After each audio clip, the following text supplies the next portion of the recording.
যুবক, কারো মনে কষ্ট দিয়েছ, সে যদি তোমাকে রিপিট কষ্ট দিয়ে দেয় তাহলে তুমি বেঁচে গেলে।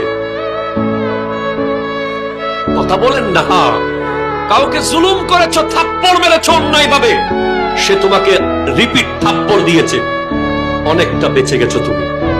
সে তোমাকে রিপিট লাথি মেরেছে, তুমি বেঁচে গেছো। রিপিট গালি দিয়েছে, তুমি বেঁচে গেছো।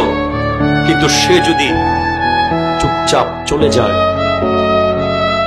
থাপ্পড় খেয়ে যদি চলে যায়, গালি খেয়ে যদি চলে যায়, যদি চুপচাপ মসজিদের জায়নামাজে এসে বসে আর যদি বলে আল্লাহ সবাই ছেড়ে দিলেন, তুমি তো আছো,